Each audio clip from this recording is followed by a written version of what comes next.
दुसरीकडे या युद्धामध्ये अमेरिकेचे फायटर जेट पडल्याचा व्हिडिओ समोर आलाय। कुवेतमध्ये हे फायटर प्लेन पाडण्यात आलं, त्याचा व्हिडिओ एका रशियन वेबसाईटवर प्रसारित करण्यात आला।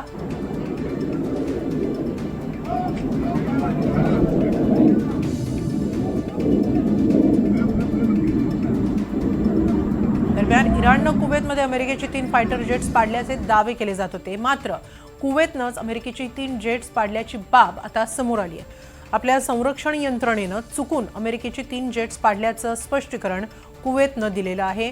फ्रेंडली फायरमध्ये अमेरिकेचं मोठं नुकसान झालंय। इराण विरोधातल्या युद्धात कुवेत अमेरिकेची साथ देतो आहे। कुवेतमधल्या अमेरिकन तळावर देखील इराणनं हल्ले केले, त्यामुळे कुवेतची ही अमेरिकेला साथ आहे। मात्र फ्रेंडली फायर दरम्यान कुवेतकडून चुकून अमेरिकेची 3 जेट्स पाडली गेली आणि त्याबाबतचा खुलासा खुद्द कुवेतनं केलेला आहे। सौदी अरामकोच्या तेल शुद्धीकरण प्रकल्पावरच्या हल्ल्याचा एक नवा व्हिडिओ समोर आलाय।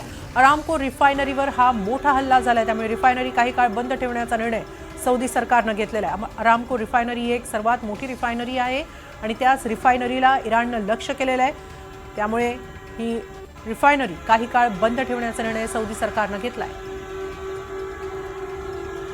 पर्शियन आखातात अमेरिकेनं मोठा हल्ला केलाय। या हल्ल्यात ड्रोन वाहून येणाऱ्या इराणी जहाजालाच लक्ष्य करण्यात आलं। इराणच्या सैन्याची शाहिद नावाची एक छोटी युद्धनौका या कारवाईत उद्ध्वस्त करण्यात आली आहे, त्याचा व्हिडिओ जारी करण्यात आलेला आहे। दुसरीकडे ओमानच्या समुद्रात इराणनं जो मोठा हल्ला केला, या हल्ल्यात एका तेलाच्या टँकरची मोठी हानी झाल्याचं वृत्त आहे। ओमानवरच्या हल्ल्याचा व्हिडिओ इराणनं प्रसारित केलाय।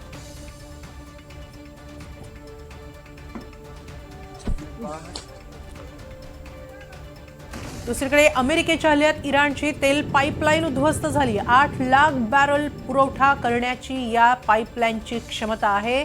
एहवाज पाईपलाईन ही आता उद्ध्वस्त झाली अमेरिकन हल्ल्यात।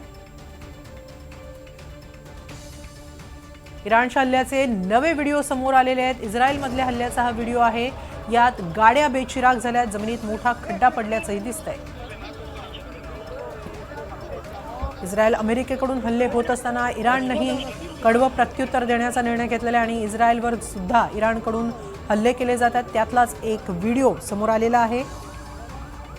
इस्रायलमध्ये हा हल्ला झाल्यानंतर काय परिस्थिती उद्भवली सांगणारा हा व्हिडिओ आहे।